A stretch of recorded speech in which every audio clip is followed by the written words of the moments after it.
So on a brand new bike, it's really easy. So everything's so new. Except for when they put the tape right here, they leave a little gap, which is kind of crazy, kind of pointless. So I've tried a million different things from rubber, this and that and everything. I found that this SRAM grip tape is the only thing that's I've found to actually work for me. So I just cut a really small hole in here to fit it through really tight, push it through, go like that, put it in there, grab your O-ring, black O-ring that comes with the Cushcore valve, put it on there,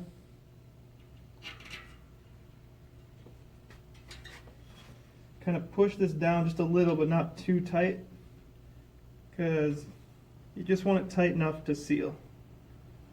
Not too tight that you're crushing the gasket or anything. And then you don't drop nothing.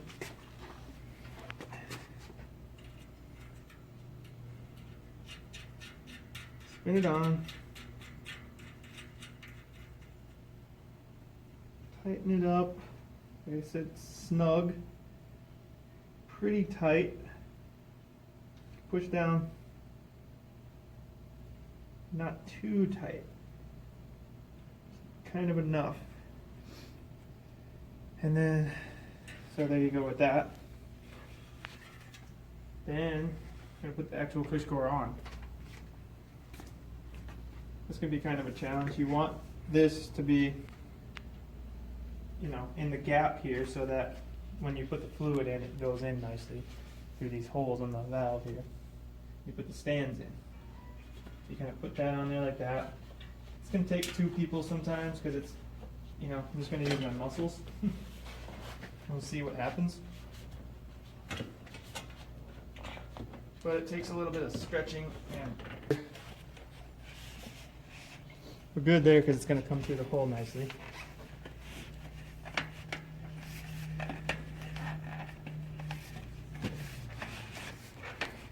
Kind of center all that. The hard part is when people are putting the tire on. And then you put it on and it doesn't seal because it comes through the spokes. Usually that happens on more used rims. And they're brand new like this, it's really nice. So you want to make sure the direction's right. So your disc is wheel's going to be spinning like this. So you know, you make sure that's all right.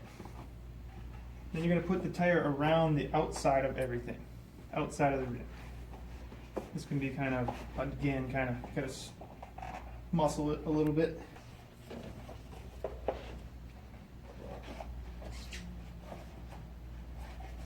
starts to get a little easier. Boom, that's on there. Now we're in there. We know our direction's proper. I'm just going to start around the valve just for fun. So this is the part that can be tricky. It takes some thumb muscles, potentially two people. These new tires come really nice. There's like some waxy stuff on them to begin with. So that helps, or just everything. You could even soap it up. I did this one already and it went on really nice. So you kind of push it down like this, and then you're actually pushing the Cushcore up to get the bead inside. Hold it there. Hold it there. Push up, tuck in.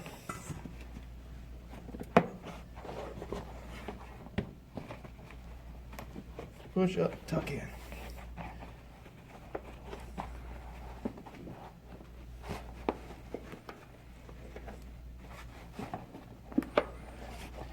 And it goes somewhat easy until you get to a certain point, and then it starts, you know, we're gonna have to push the bead down in. Getting close to that point. So now, as you can see, the bead's kind of where it would be if you inflated it.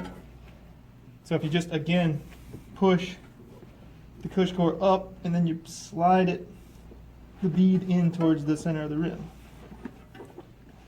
It can take some a couple times of trying to do that to get it to actually want to get down in there. So you just work it, kind of, be patient.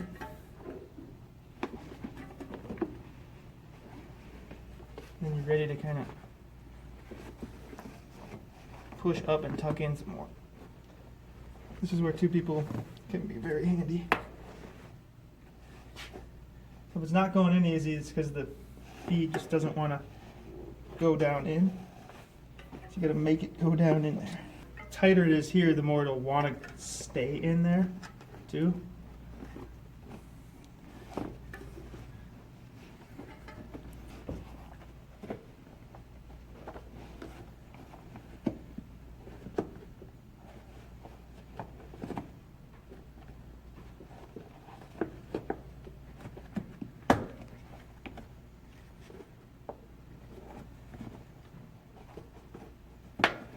So that's in there.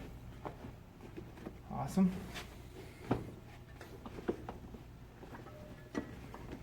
Now I'm going to do the same thing on the other side. Okay, so we got the Toe Peak Joe Blow booster. This charge option on here. Charge it all the way up. And that's just going to give us enough pressure to pop the bead. Look out. So yeah. That's that. That's just the dry run. No stands in there yet, just to make sure we don't have any major leaks. Listen, you're usually going to have like a potentially the smallest leak available, like maybe a small leak right here, which is totally fine. It's so small. The stand is going to take care of that. Ideally, it would be nice if there was absolutely no leak. Once in a while I get lucky like that. But this is really good. Can't hear nothing coming out.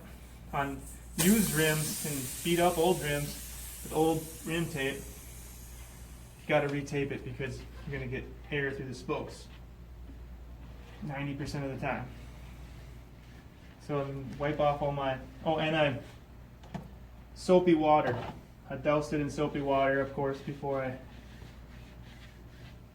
even pumped this up, so I don't have to pump it up twice. Now I'm going to let the air out, put the stands in, and show you how I'm going to do that. Okay, so now we're going to put the stands in it. We took the valve core out, let all the air out, because it held air really well. Got this little method here, just find a way to put the tire up at an angle. Like, of course there's a million different ways you could do it or not do it or whatever. This is how I'm doing it. Lift it up so the stands has a place to go. It doesn't come back out on you, because that could be kind of annoying.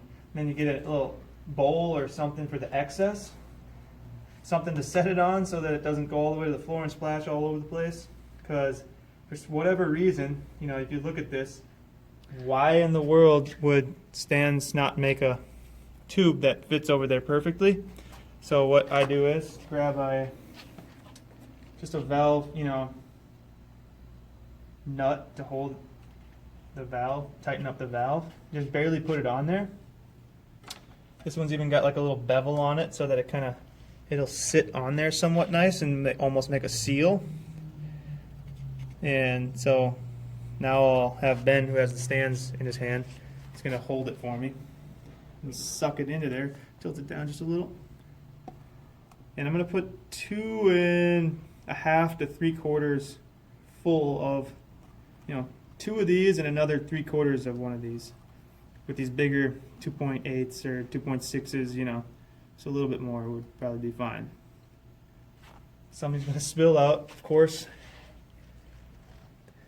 and I'm holding it on with my fingers, just not trying to push too hard so it doesn't, just trying to make a seal so that it doesn't go all over the place. But that's why we have the bowl.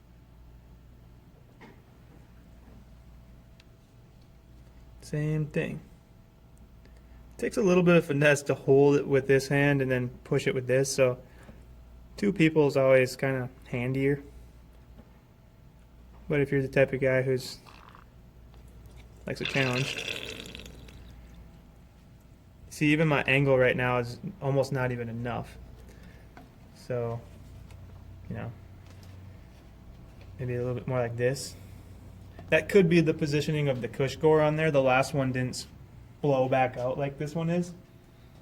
Could be that. So, okay, one more.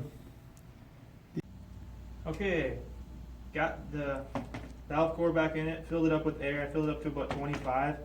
Especially not so much on new tires, but you know, people who come into the shop with thorns and stuff, they come out, they want to put tubeless in there. You can still do it. It's just I put a little bit of extra pressure in there to make sure it fills all the holes in everywhere. You can back it down to whatever pressure you want. And then I go like this, you know, work it in everywhere. Make sure the stands really seals up everywhere. You put it on the bike, spin it. Make sure your valve core is tight. Just hold it, you know, you can just hold it like this. Then you take your valve core tightener, tighten it up. Just hold it finger tight and make sure that's in there. When they're brand new, it's no problem. So that's basically my Cushcore, the way that I do Cushcores. It can be really frustrating, but it doesn't have to be. Especially if you're only going to do it one time. If you're buying it for yourself, it could be extra frustrating. So hopefully this helped a little bit. And yeah, it's good, great insurance. Cushcore is pretty cool insurance. I actually had a customer who told me about it. So.